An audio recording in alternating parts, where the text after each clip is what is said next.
Hey everyone, welcome to the Checkered Chat. I am Justin, sitting on this side of the room. I'm not Blake, and you are? I'm Blake. You ruined it. You stole my thunder. I Was it? didn't get to announce myself. Well, I said I'm not Blake I because know. I'm sitting on your side. Anyways, all right. We've swapped sides of the room Yeah, because, because Blake can't remember stuff, yeah, apparently. I have the short-term memory of Dory. Yeah, that's valid. I left my headphones at home. Yeah. So I'm over here today, and it might be my normal spot now. I don't know. We'll see. We'll see what happens. Anyways, we raced this weekend at Darlington. It was a good race. Yeah. We almost had the feel-good moment of the year of having a Biffle throwback car win at the weekend formerly known as Throwback Weekend. Yeah, it really looked like Brad was about to pull it off. Yeah. I also think it's funny how, dejected, not like everything I am while I'm wearing a 2311 shirt this week. That's so true. Oh my gosh. Yeah, no, I mean, you probably could have went the whole podcast and not said something, and I don't think anyone would have noticed. But, Yeah. Anyway, so yeah, second week in the new studio.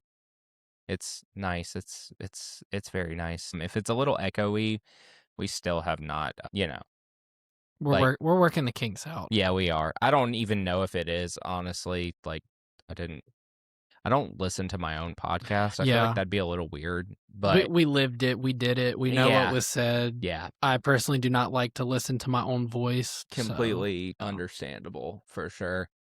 But anyways, guys, we have got a pretty light news week this week. yeah. Yeah. So to announce today, actually, we record on Wednesday. This will be out on Friday. So by then it'll be old news. Mr. Hootie and the Blowfish Darius Rucker. is now a part owner in Legacy with, Jimmy Johnson. That'll be interesting. That was a really random.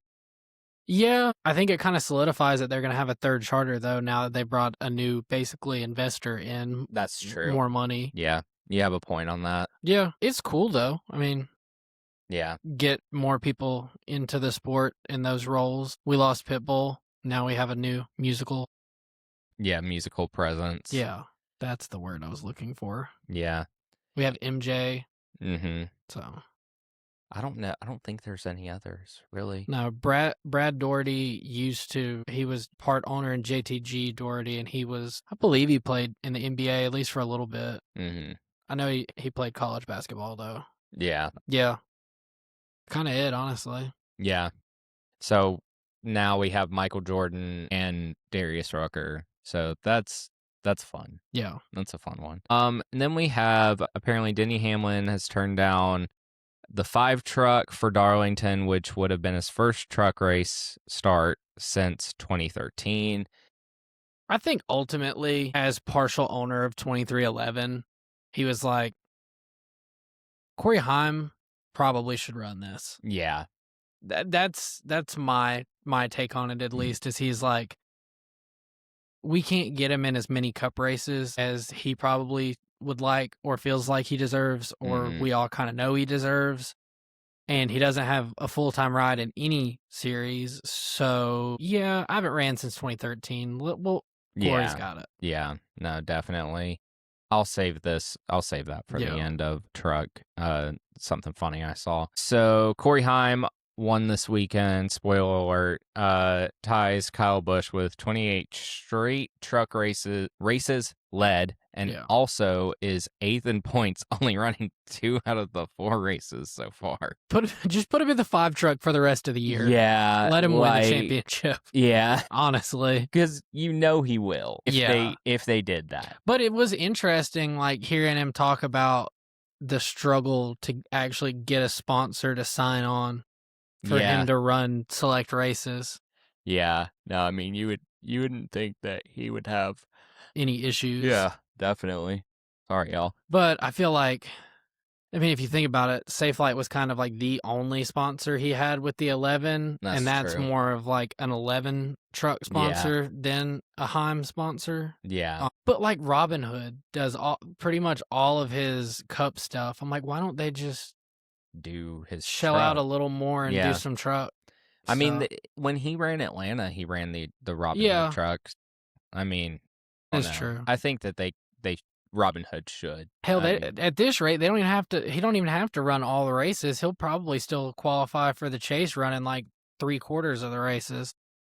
yeah, no, I mean, That's ridiculous. that's insane. It's I just mean, because he nuts. finished what, third in Atlanta, I think, or third Mhm. or fourth, and then he won.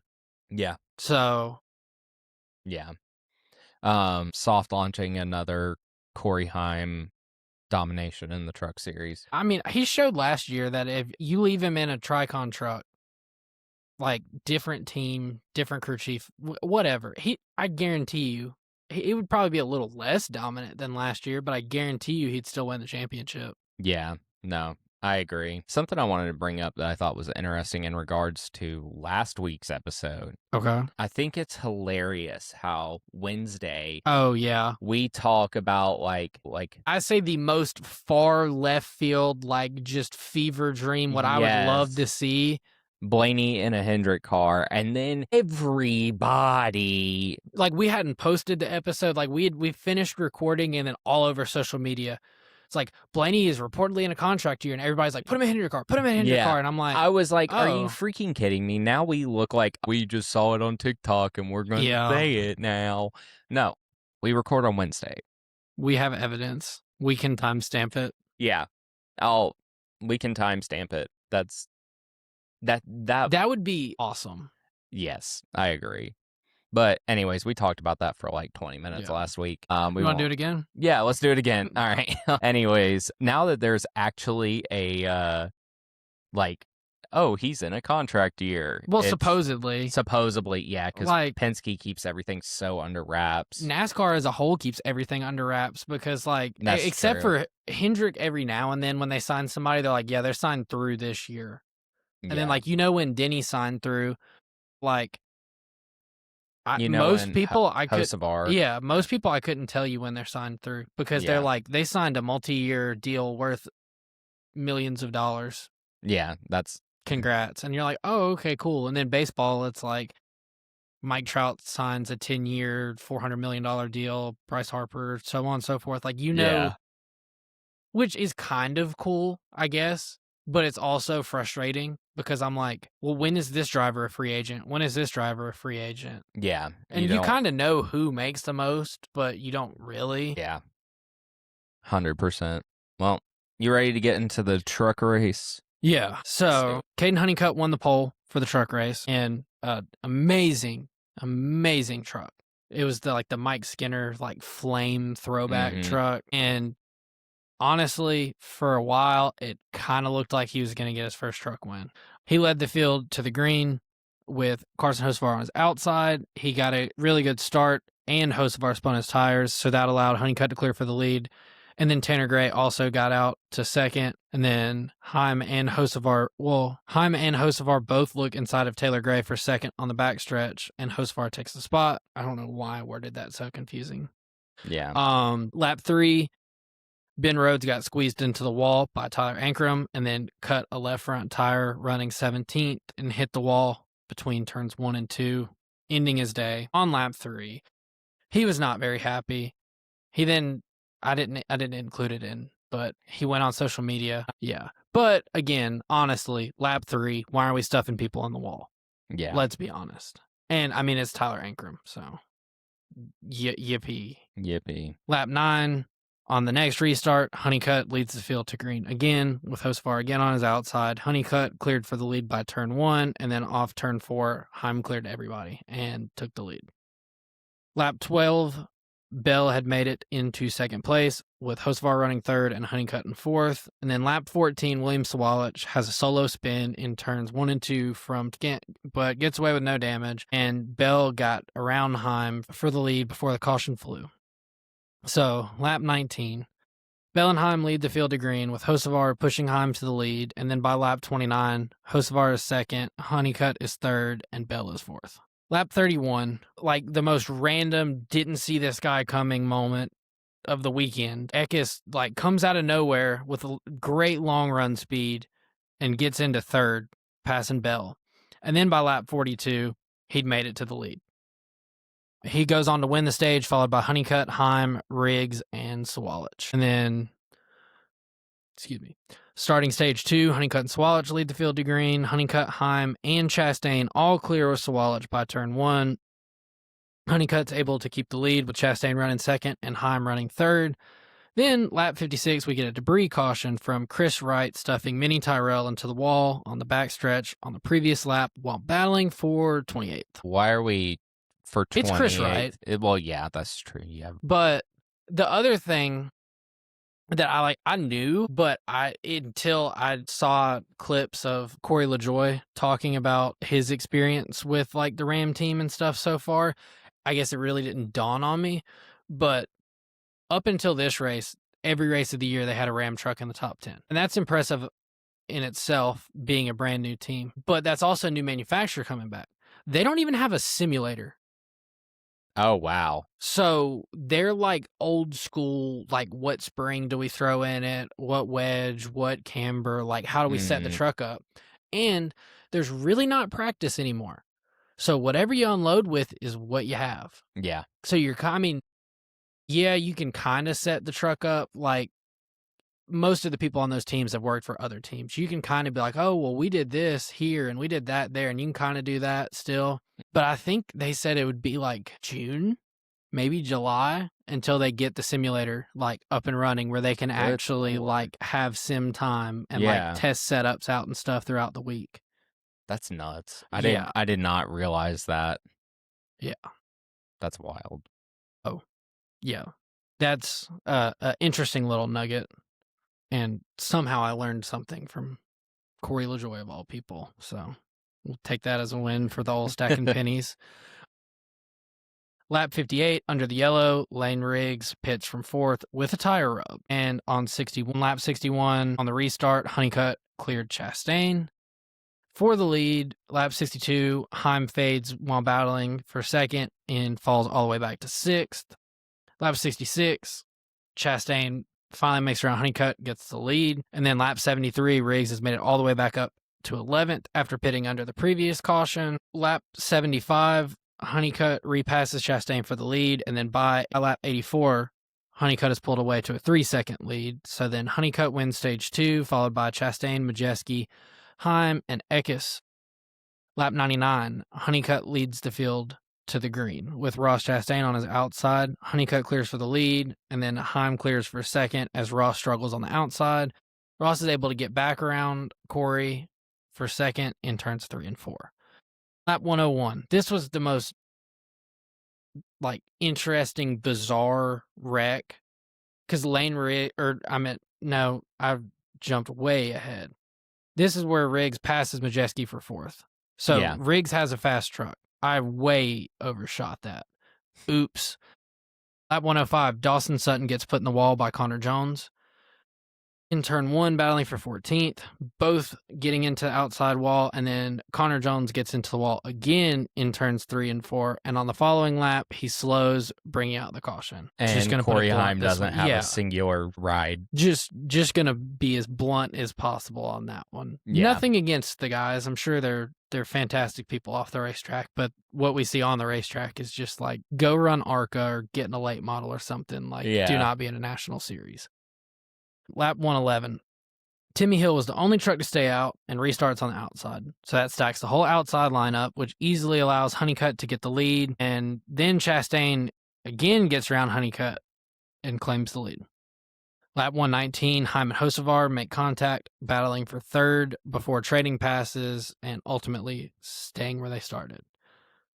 Heim and Hocevar don't like each other, so not a huge shock there. Yeah. This is where I really just overshot where I was at in my notes. Jesus Christ, you jumped a lot. Yeah. So Lane Riggs obviously had a fast truck. Was the only guy I feel like last year that week in, week out could even touch the speed of the 11 truck, could compete. Made a very, very interesting move and just dive bombed it in on Majeski. I guess he was trying the whole Larson, like, come up the track and I'm going to try to make you break, but then Majeski didn't break and Riggs couldn't stop and he just stuffed them both in the wall, which also included Andres Perez.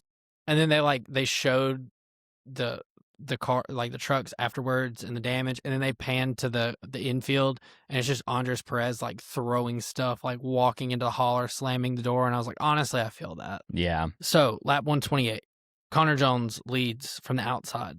He stayed out, which again stacks up the field because the outside was never the preferred line at all this weekend. Yeah. And he's on old tires. So he just stacks up the field, plummets through on older tires, which allows Caden Honeycutt and, I mean, honestly, like the whole rest of the field just to be a whole swarm of bees going into turn one and figure it out. But Honeycutt got the lead.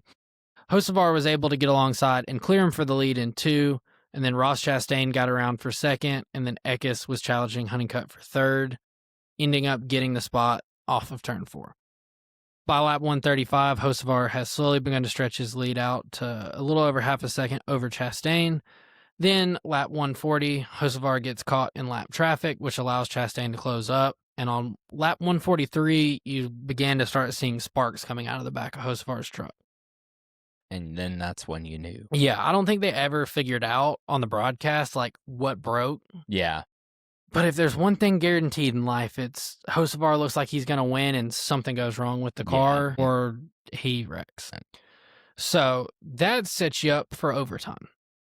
On the first overtime restart, because we got more than one, Chastain leads from the inside with Honeycutt on the outside. Ross clears for the lead in turn 1. And Tyler Ankrum, I think he had the tire go down because, like, going into turn 1, he was running around 4th. The truck just didn't turn. He just went straight into the wall, which caused a stack up, including Corey LaJoie, Stuart Friesen, Jake Garcia, Daniel Hemrick, and Justin Haley. Lap 156 on the second overtime restart and the final overtime restart. Chastain leads from the inside with Honeycutt on the outside. Chastain clears for the lead by turn 1. Eckes has moved up to 2nd. Honeycutt and Connor Mozak battle side by side for 3rd before Heim just sends it in underneath and passes them both to 3rd. And then everybody's like, he had a really good restart. Lap 157, in turn 1, he gets to 2nd. And then in turn 3, Chastain gave him the bottom, and he just drove right around him and went on to win. And everybody's like, how? Did you hear Hocevar's radio afterwards? That's what I was going to talk about earlier. He's just like, who won? It's like, Heim did. How? Yeah. That's how I felt watching it. I was like, I mean, I was excited because I was like, oh, this is my pick for the week. Yeah. And I was like, I got one right. But yeah, no, I was like, they didn't figure out until he won that they were like, oh, he pitted and got on scuffs, so he had fresher tires than everybody else. Okay. And then everybody's like, I'm like, that makes sense. Because that's the only way that he was that much faster than everybody else. Seriously. Yeah. Because, I mean, you were watching and it was just like wherever a truck wasn't, he was, and he was passing like a handful of trucks at a time. Yeah. So Corey Heim won, I mean, in the most interesting way possible, because the last restart, he was not on your bingo card to win.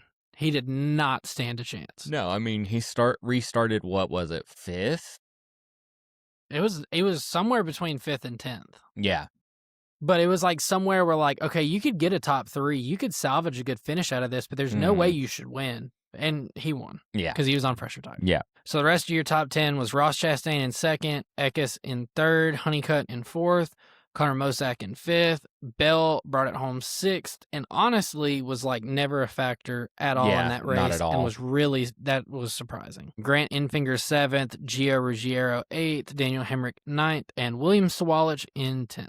Yeah. No, I mean, definitely, like, it's funny how they're just like, how is he so much faster? And then it's like, oh, he had on scuffs. And then everybody's like, oh, that makes sense. But the most confusing part was they knew Timmy Hill did that. Mm-hmm. Like, everybody watched Timmy Hill. He's on fresher tires in the field. Like, yeah, there's scuffs, but he's on fresher tires. He'll be moving. And then he didn't move. And then Heim's obliterating the rest of the field. And they're like, how's he doing that? Yeah. And then the light bulb doesn't even go off in my head that I'm like, oh, he's on scuffs. But I'm like, y'all are drivers. This is a driver-only broadcast. Y'all couldn't like put 2 and 2 together real quick? Seriously. Did you So speaking of the drivers only broadcast, the funniest part, so they had Cindric on pit road. Did you hear Cindric was on pit road, and then Blaney and Logano were in the booth. Did you hear like the whole Penske back and forth? I did not. I think I turned the race on finally around, I think it was the end of stage 2. Okay. It was either like right around the time the race was starting or somewhere in stage 1, and they're all like joking around. And then Cindric goes, all right, I'm going to throw it back to my favorite guys up in the booth, Walter White and, oh, God, what did he call Blaney? I'm blanking. Anchorman. Oh, Ron Burgundy. Yeah, and Ron Burgundy. And then everybody laughs. And then Blaney's like, yeah, I'd be scared down there on pit road with Slender Man walking around. And it goes dead silent. And Blaney goes, oh, I guess nobody got that joke. Yeah. I mean, I think that Blaney with his mustache looks a little more like Earl from My Name is Earl. Yeah. Personally. Somebody said Logano looks like Megamind. Oh, 100%. And I was like, yeah. It was, I think it was Emily Post, because she made like, and it, I'll show you after the podcast because I don't remember one of the characters' names, but Noah Gragson looked like Russell from yes. And I was like, yeah. yes. I think I saw this video now that you're talking about it. Yeah. That Noah Gragson being Russell was top tier, honestly. Yeah. You ready to go on to O'Reilly's? Yeah. O'Reilly's. So the Xfinity Series race at Darlington. Somebody did that after the race. Anyway, I'm not going down that rabbit hole, but somebody after the race in their interview that doesn't normally run O'Reilly was like, yeah, so we were as fast as Xfinity. Was it Zilich last week? Do you know what I'm talking about? Oh, it sounds. I couldn't remember if it was this week or last week, but that sounds like a Zilich. But thing. Somebody was like, yeah, the car was not as fast as Xfinity Mobile this week or something. Yes, it was. Okay. I'm pretty sure that was Zilich. Okay, mixing the weeks up. Anyway, on to the O'Reilly Series race. O'Reilly.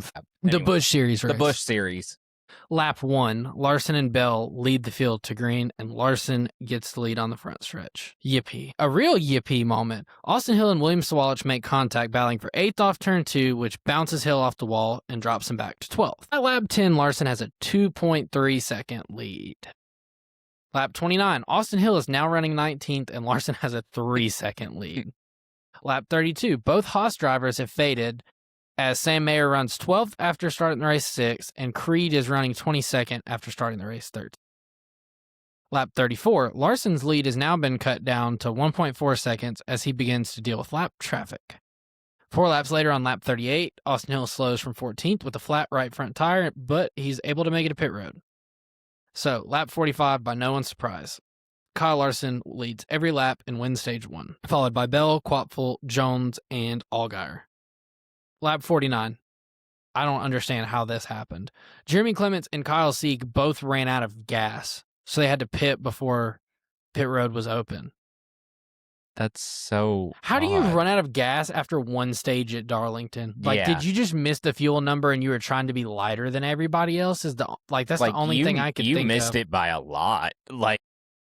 So that kept the pits closed longer. Mm-hmm. I mean, as if the stage brakes already don't run enough of the laps of the race off as is, because the stage ended on lap 45 and they didn't pit until lap 49 when they ran out of gas. I'm like, so y'all just rode around for 4. Anyway, stages are stupid. At least stage brakes are stupid. And I think everybody can at least agree with that stage brakes are stupid. Yeah, stage brakes are dumb. So lap 51, when the field finally is able to go down pit road because it's now open, Larson wins the race off pit road, and Jesse Love gets spun on pit road after contact with Sawalich. He hits a tire, damaging the nose of his car, and falls from 7th to 25th. Lap 56, Larson and Quapfel lead the field to green, and Brandon Jones gets past Quapfel for second, with Larson again getting the lead. By lap 59, Larson has still led every single lap. This is his most ever in a start at Darlington in the O'Reilly Series, with his previous high being 46 laps led in May 2023 when he went on to win. And then that stage was boring. So lap 90, Larson wins stage 2, has led the first 90 laps of the race. Yeah. This was just the Larson series race, honestly. That's the other thing with stages is like in the lower series, the stages are so short that you hardly ever get a green flag pit stop. So yeah, like if one guy can just check out, there's no strategy to bring anybody else into it. It's just like, all right, time to take a nap. Let me set my alarm for the end of this stage because nothing else is going to happen. Yeah. Let me wake up and see Larson win another stage. Yeah. So he was followed by Quatfull, Jones, Allgaier, and Parker Redsloff. This is the 5th time that Larson has swept both stages, but he's only went on to win the race 2 times while doing so, the most recently Bristol in 2018. Thank God history repeated itself. Yeah. Spoiler alert, because I rejoiced in the fact that Larson did not win that race. Lap 94, Brandon Jones gets off pit road ahead of Larson, and Alfredo spins Chastain on pit road. This time the tire gets knocked down pit road, just flies on down. He drops from 6th to 24th and also picks up a penalty for the uncontrolled tire. Lap 99, Brandon Jones and Allgaier lead the field to green, with Allgaier being the first driver all weekend to get the lead from the outside lane on a restart. Larson's able to pass Jones for 2nd. Lap 108, Creed has worked his way all the way back up to 5th. Lap 111, Larson closes in and begins to challenge Allgaier for the lead. And then on lap 115, he's able to complete the pass. And then you're like, oh no, here we go. Larson's going to win. Lap 119, Jesse Love gets into the wall and drops back to 13th. And then lap 123, the demise of Kyle Larson's dominance. Kyle Sieg and Dean Thompson get together off turn 2. I think they were both a lap down, or at least one of them was a lap down. Just completely unnecessary wreck. Yeah. They spin down the backstretch, collecting Austin Hill. And then Alex LeBay and LeVar Scott wreck trying to avoid the spin, and Taylor Gray picks up damage hitting somebody trying to make it through. Lap 133, Brandon Jones and Justin Allgaier again lead the field to green. And Allgaier again takes the lead from the outside and then is to never be heard from again and goes on to win. So my question is he's just that good, or? I don't know if it's his experience or what, but it just seems like he can roll the start good and not spin his tires. Yeah. Like, because it feels that's true. Like the bottom's rubbered up and good on the restarts at Darlington for whatever reason, and the top isn't. So the bottom, they don't ever really spin their tires, and the control car is like always on the bottom. Yeah. So they're just good to go. The top, I guess, is more like where the marbles are and like all the crap. That's true. So it's easier to spin their tires. But he also is very aggressive on like coming down a half lane and like holding Jones down. Yeah. Which on the last start, Jones came up and tried to keep Allgaier up, but Allgaier still got the lead. Yeah. But thank God your winner was Justin Allgaier, and the rest of your top 10, Brandon Jones in 2nd, Christopher Bell in 3rd, Kyle Larson in 4th, Carson Quatfull in 5th, Corey Day, who I think has finished top 10 in every race other than Daytona this year. Yeah. In 6th, Sheldon Creed in 7th, Parker Redsloff in 8th, Sammy Smith in 9th, and Sam Mayer in 10th. Honestly, it kind of feels like a pretty cut and dry top 10 for the O'Reilly series, and then you see Parker Redsloff, and you're like, huh? Yeah. How did he end up there? What's a polar bear doing? Yeah. We haven't used that one in a minute. Yeah. Throwing that back to last season. Yeah. Anyways, so that wraps up O'Reilly's. On to the Cup race. Tyler Reddick wins the pole. Taiwo Weddick. Jesus. Taiwo Weddick wins the pole. He's whittling his on way to victory lane. Tyler Reddick wins the pole. So on lap 1, Reddick leads from the outside. Bubba Wallace on the inside. So once again, we have a 23-11 domination. And Riley Herbst started like 12th. Yeah, that was. I'll save it because I don't want to spoil some of the stuff that we might have in notes. I gotcha. So by lap 5, Reddick is starting to report some voltage issues, which you would think is going to affect him so much throughout the day. But well, I mean, then he cuts like the helmet AC fan. He cuts the cool suit off. They think he even turned the brake fans off because he had brake issues at one point of the race. Yeah. Like anything that could have went wrong with that car. 100%. So lap 14, Good Lord almighty. Tyler Reddish. All right, let's run that one back from the top. Lap 14, Tyler Reddick continues to stretch his lead. Now it's over. It's almost a full 2 seconds over Bubba Wallace. By lap 16, you have Brad Keselowski who makes it to third, and then amongst the around lap 37, when green flag pit stops start, Brad Keselowski ends up taking the lead and wins stage 1. This is like Austin Dillon going to Richmond on crack. Yeah. Like, Brad Keselowski smells the air in South Carolina and is all of a sudden, like, 30 years old driving the Blue Deuce all over again. Yeah, 100%. Like, didn't need the cane to stumble his way down to the car. He's just out there whooping everybody's ass. Literally. So lap 92, Reddick comes to pit road to add a larger battery and check a belt under the hood. So this is a longer pit stop for sure. They're smart to, like, nurse the issue, and then when you're going to lose all your spots, but you're also not going to go multiple laps down. Let's throw a battery in between stages. Go ahead and take the bullet early and do what we see can. what we can do. Which was a lot. They could do a lot.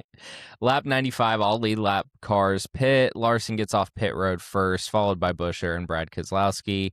Blaney was going to get off pit road first, but had to stop in the pit of Austin Cindric to tighten the wheel. His radio, our freaking pit crew, his radio was great because, yes, it was your typical, like, oh, here we go, Ryan Blaney's pissed moment, but he didn't, like, fully lose it. Yeah. He just was like, can y'all, like, wake up and tighten the wheel? Like, we still haven't figured out how to do that this year. Like, come on, guys. Also, Bubba Wallace starts to leave, but has to back up in his pit stall to retighten the wheel. So he went back to his own pit stall instead of going to someone else's. One of the 2311 cars down. Subtle force. Yeah. Can we get all three down? No, you cannot. No, just Lap two. 101 on the restart. Larson leads from the outside. Buescher on the inside. Larson clears for the lead on the backstretch. And Brad K passes Chris Buescher for second, entering turn 3. Lap 111, we have our first caution. Eric Jones spins out. Yeah, but 3 and 4, running 11th after contact with Denny Hamlin. Denny Hamlin wrecked him. Yes, the like, bubble. Plain as day. Like, just drove in there and cleaned him out. 100%.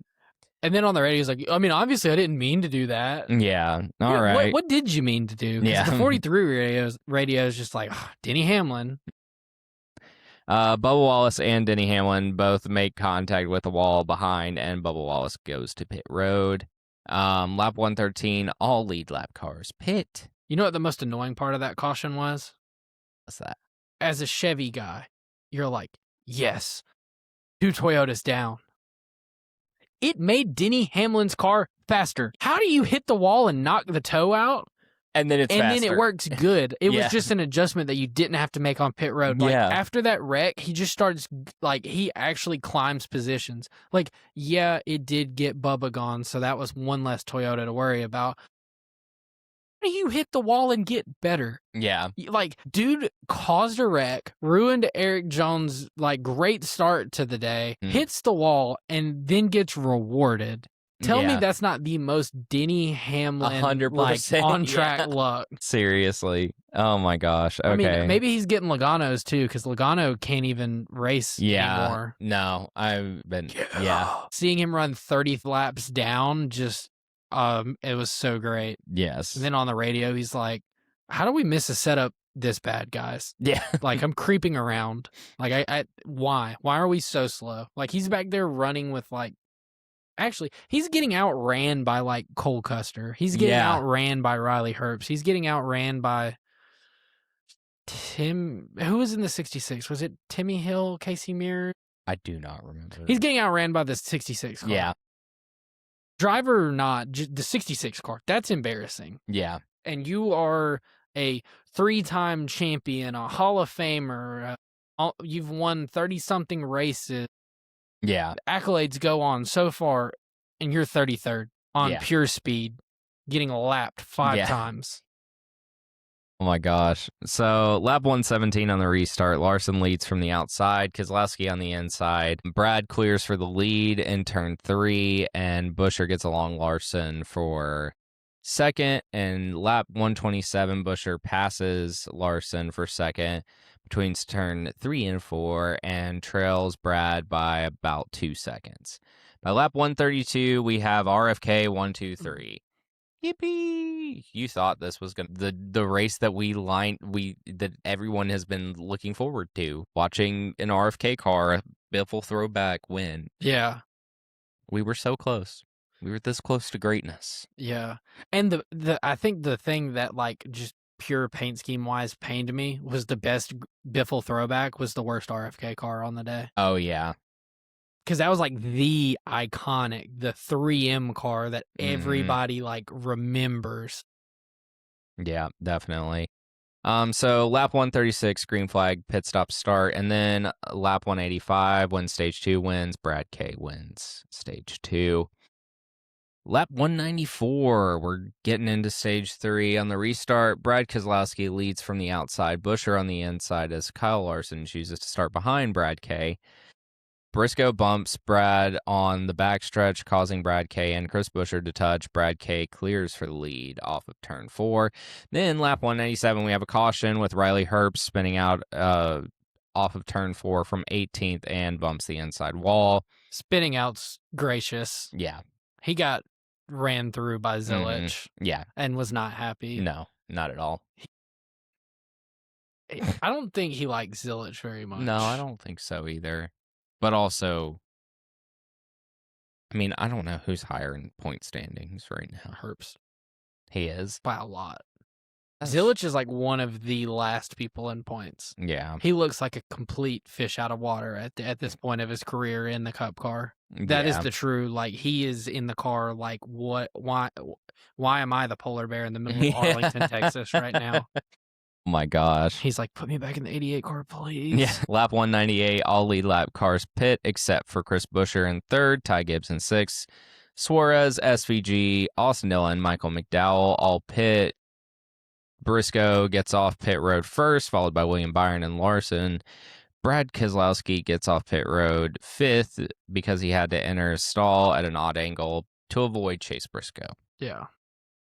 So Buescher ends up. Wait. Yeah. Sorry, my bad. We're on the restart. That's where I was about to read the next one. Lap 203, Chris Buescher leads from the outside. Ty Gibbs on the inside. Buescher clears for the lead by turn 1. Briscoe, the top running car of those who pitted, moves from 7th to 5th. I don't know why I put that there. Yeah.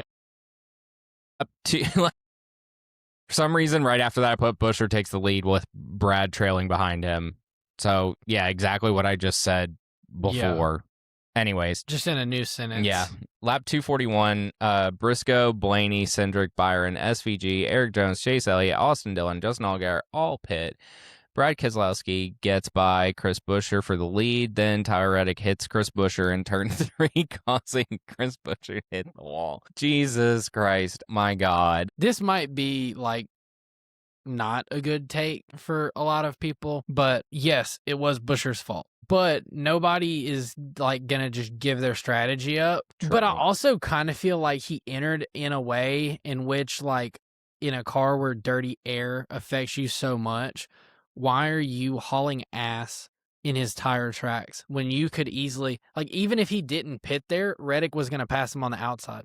Just ride the wall. You're good at it. You've been doing it all day. Again, I know it's Chris Buescher's fault, but it still was kind of avoidable. Yeah.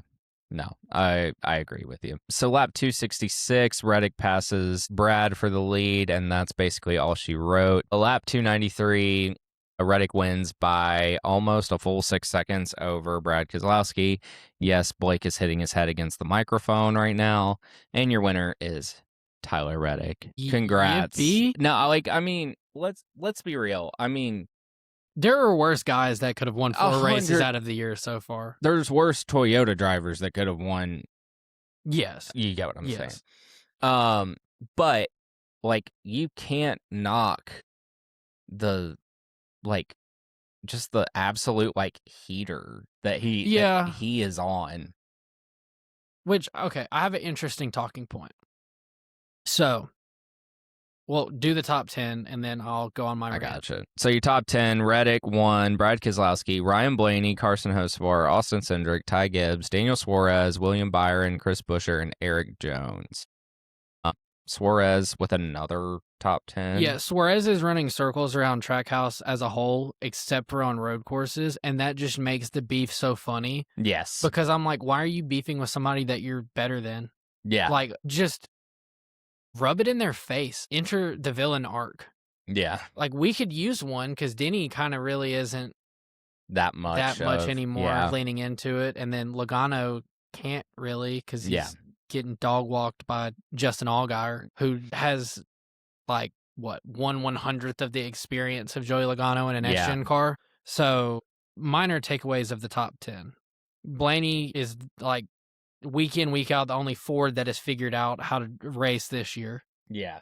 Brad Keselowski like finds the fountain of youth outside of Darlington. Yeah. Hocevar was on rails, and I wished there was a late race restart. Yeah. Because I think Hocevar did he have the speed? No. Was he going to put Tyler Reddick in the wall and win? Yes. Yes. 100%. Did I want to see that along with everybody that's not a Toyota fan? Yes. Yes.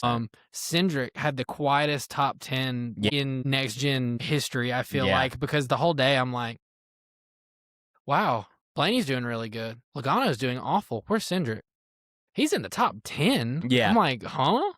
Yeah. Gibbs is kind of still figuring out how to be a race car driver and maintaining. Death taxes, Eric Jones top 10 at Darlington. Yeah. This is like Eric Jones's thing. Yeah. Yeah. This is Eric Jones. Like, I'm going to use the same analogy.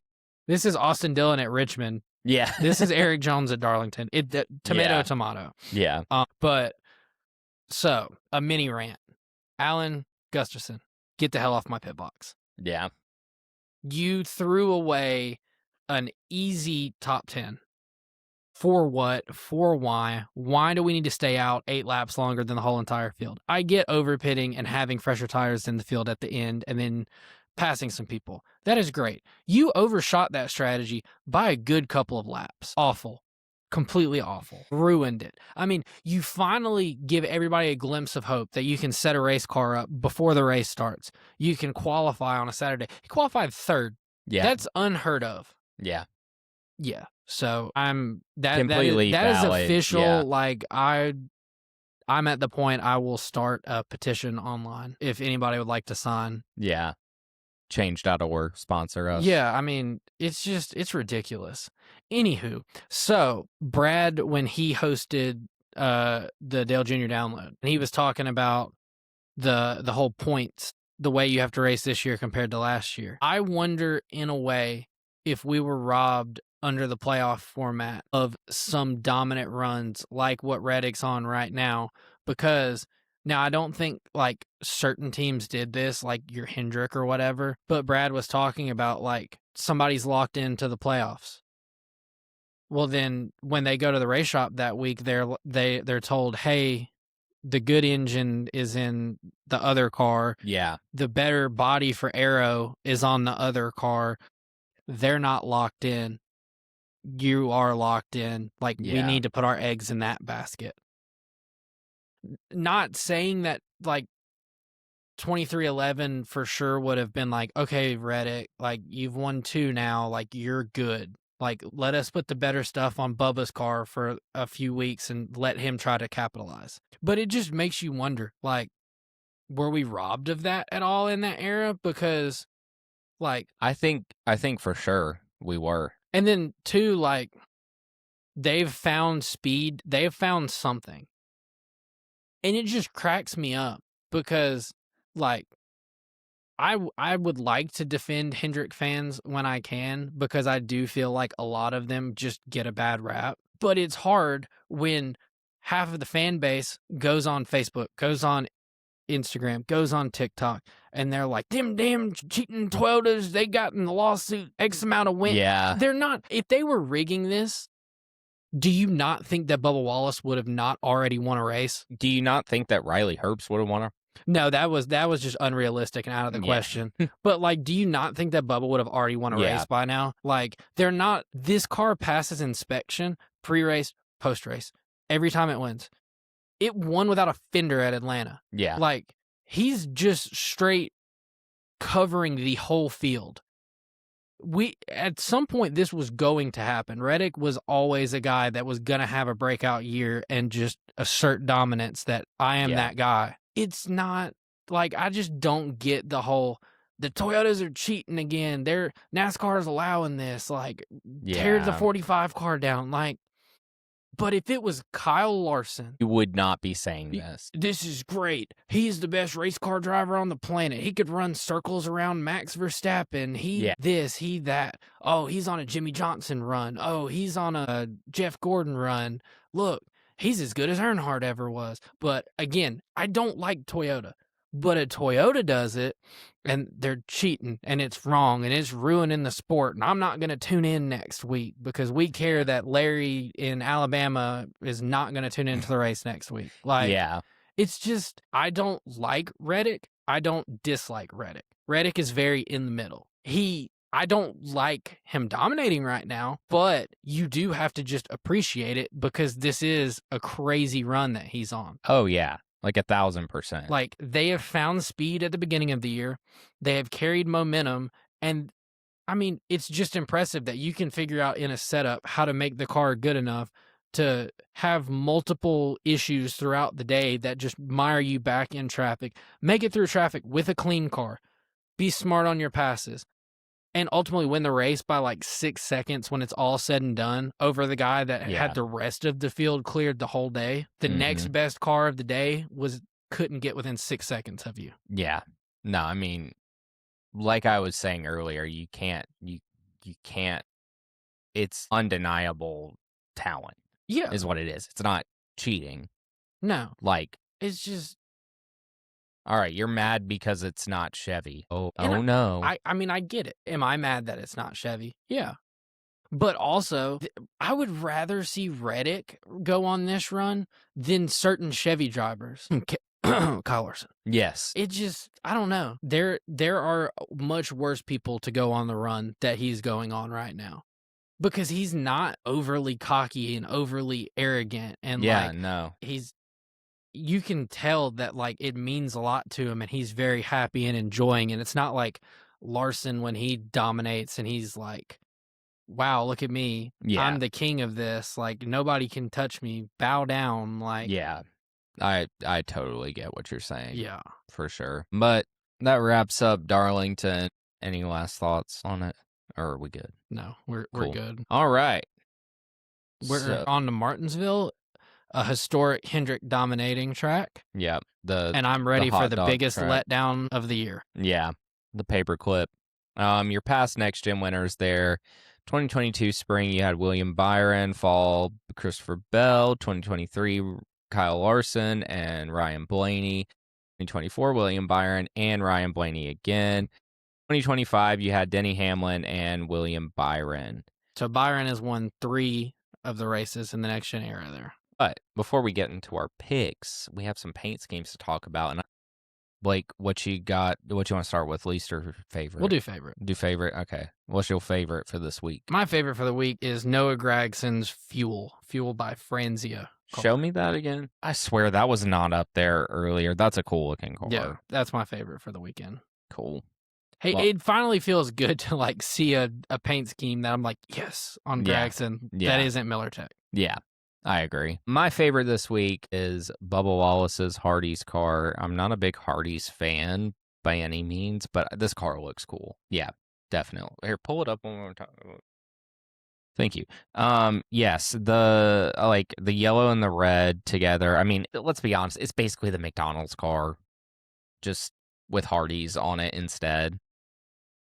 To an extent. It's almost the same color scheme, but I like this car. I think it looks cool. In a way, with it being right under Logano, it just looks like they kind of took Penske's homework and adapted it to their own. They used ChatGPT in modern terms and then put it in their own words. Yeah. So your least favorite for this week?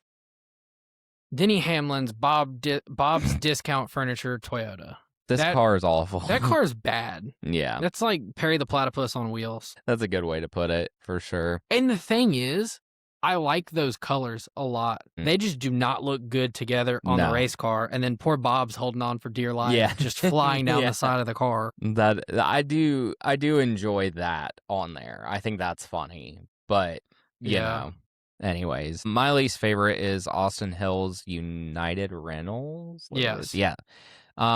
This car, let me see it again. Yeah, no, it's Florida Gators colors. Sorry, I don't like it. Yeah. It just doesn't look good. No bueno. No bueno. But that wraps up paint schemes as Blake drops his phone into the shadow realm. It landed. Okay, it did land. I'm messing around. Anyways, on to picks. I guess I'll go first with my pick. Yeah, let me just put the softball on the tee for you real quick so you can hit it. You're an ass. I have to pick on you and have fun sometimes. I'm Justin Johnson, and Blake Williams is an ass. Anyways. Okay, Brad. Yeah. I went with Justin Allgaier. Sorry. I know it's a easy pick, and my cup pick is not any better, but you know. Anyways, who'd you pick, Blake? I don't have much to say. Taylor Gray. Okay. As long as Sammy Smith isn't within striking distance. That's a good point. Good point there. Cup, I went with, I'm just a little kid on a T-ball team, apparently. William Byron. Yeah, jeez. Yeah. I mean, crazy. Wild. That would shock the world. Anyways, who'd you pick? Chase Elliott. Who's surprised? How many times have I picked him this year? That's true. You haven't, really. The one guy who can run with Blaney here. That's a good usually point. Kind of just forgotten because he doesn't win. He gets second. Yeah, that's a good point. If there's a weekend, also track record. So you go to Phoenix, absolutely awful race. Vegas, you almost win. Darlington, absolute awful race. Martinsville, you win. Yeah, if they're going for an every other, if we're continuing history where it's 1 week we finish really good and the next week we don't, this should be a good finishing week, and this also is a very good track for him. True, that's a good point. Yeah. That's not. I won't pick on you too hard. I guess. And then he's just gonna finish 14th. Yeah, let's be real. Yeah. Anyways, so any closing remarks, or does that wrap us up? So I saw on a F1 podcast TikTok thing, they were Traders fans, you know, the show that maybe some of our viewers also like, and they were like, who would be like really good off the F1 grid on Traders? So if there was a NASCAR Traders season, who would be the traders? Like, who do you think would be like a really good trader? I know I'm putting you on the spot, but I thought this could be fun. We could cut this if this doesn't end well. I mean, I like this. I think you're in the running to be voted out week 1 would be Logano and Larson. Yeah. Because they would just come in too hot and heavy, and whoever just comes in and like tries to just alpha the game, it gets gone early. Yeah. Unless they're traders. So I think if I were to pick the starting 3 traders for this, I would go Cole Custer. Yeah, that could be the sleeper. And SVG. Okay. I'd say give me Gregson. Okay. I think he could have the personality for it. Mm-hmm. Byron? Okay. I think he could like be calculated in it. Mm-hmm. And I think he has enough personality. Dude, I'm like missing one that would be really obvious, but honorable mention Kyle Busch. Yeah, but he also, I feel like, could be toeing the line of like a early get this guy out of here. Maybe. Depending. I'm trying to think who would be good to round that group out. You said Gregson and who else? Oh, give me Denny. Denny, yeah. Denny would be the perfect trader. You know who's one that we did not say?